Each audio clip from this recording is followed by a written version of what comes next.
Hi, Colin. How are you? Thanks for taking the time today. Good. Yeah, good to Good, see you. How are you? good. Thank you for asking. So I was kind of surprised to see you headlining an Australian production. How did you get involved with Irreverent? Uh, Good old fashioned audition.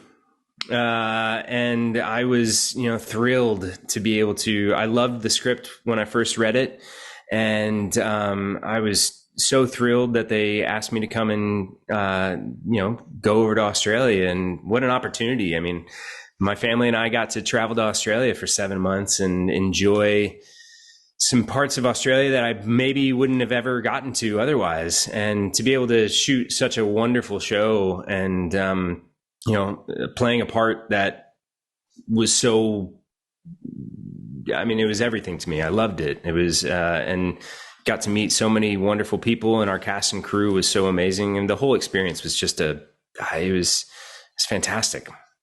How would you compare TV production in the US versus Australia? Oh, I mean, the essentials are the same. Everybody's working their tails off to make this make the sausage happen. And it was awesome. Our crew over there was so fantastic. Lucy Gaffey and Jonathan Teplitsky, both our directors, were so wonderful. And, to be one of only a couple Americans that were working with an entire Australian cast, I mean, we all know the talent pool that comes out of Australia, and it's just so deep over there. And we had so many wonderful actors that were a part of our cast. I felt really, really lucky. And can you tell me a little bit about your character? And his name is Paolo, right? Before he becomes Mac? Yes, Okay. Mac slash Paulo. uh, Mac is he's a criminal negotiator from Chicago, who has been working for the mob for a long time, sort of as the middleman between rival gangs in Chicago.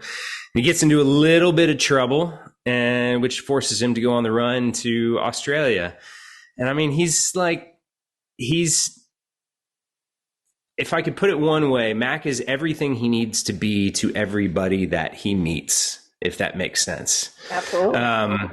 And which is so wonderful. I mean, he's so smart and so on the ball and has such situational awareness of what every moment needs. And it doesn't always work out for him, certainly, as we see. But to be able to play a character that has so much going on for him. And he's thrown for so many loops when he's in the town of Clump. I mean, he's in a completely foreign place, spending way more time with the people of the town than he ever expected to, because he expected to be out of there in 2 days. And it was fun to develop all those relationships and to see how all those relationships would eventually affect him as a person. And I think that's one of the things about the show that is really compelling, is you see a man changing in real time, the more he has to interact with all these people. And the way that you described him as being all things to all people, as he sees fit, actually is like a perfect reason why he succeeds he succeeds at being a preacher when he has absolutely no idea what the heck that entails. So what do you think that he embraces within himself to kind of turn on a spiritual side almost without being spiritual?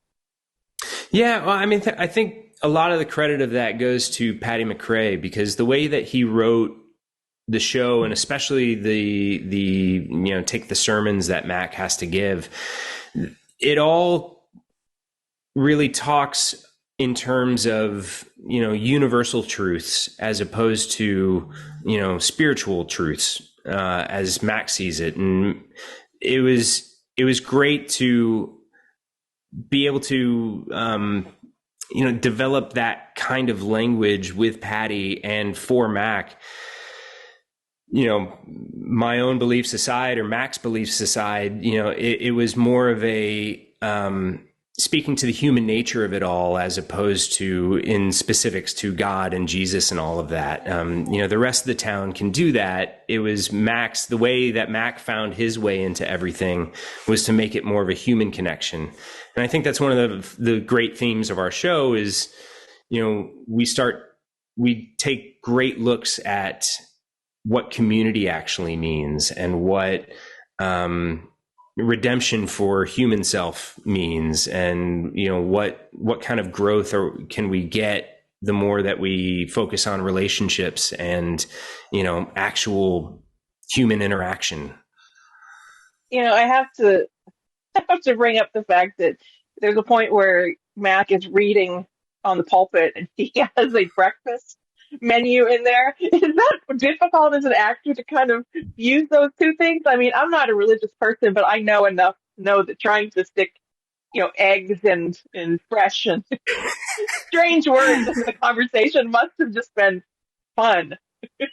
It was awesome. It was one of the great joys of the show for me personally, was to be able to play such good comedy.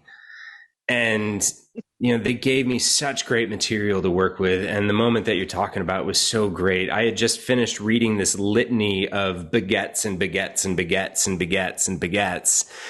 And, they'd written it into the series, but they'd written it into the script, but we stuck it was a pizza menu.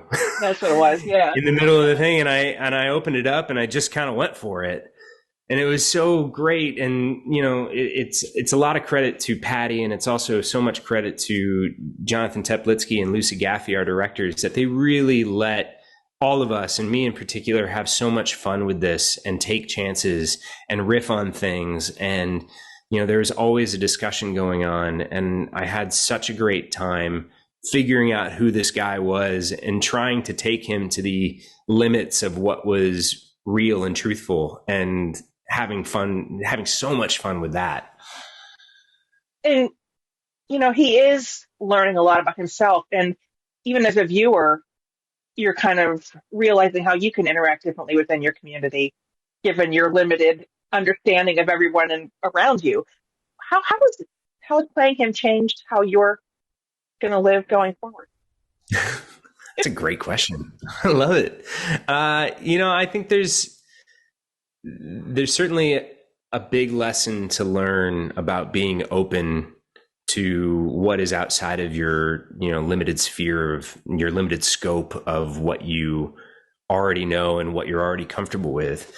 Mac is forced into a situation where he is so uncomfortable and so completely different from the people that he's forced to interact with. But he makes it work because of who he is and his openness to, figure it out. And I think for me, it's a great thing to learn, to just be open to the people around me. And, whether it's opinions or just new experiences. And I mean, the whole experience of being in Australia, for one, was such a wonderful, but such a unique and such a different experience for me. And, as the same as Mac was a fish out of water in Clump, me and my family were completely fishes out of water in Australia. And the fact that the community that we were with, and our film community and our cast and our crew, they all took us into their fold so quickly and so beautifully, it meant so much to me, and it meant so much to my wife and daughter, that it really, we all grew up from it. It was awesome. That's wonderful. Thank you so much, Colin. I can't wait for people to see the show. Thanks, Carissa. Bye-bye.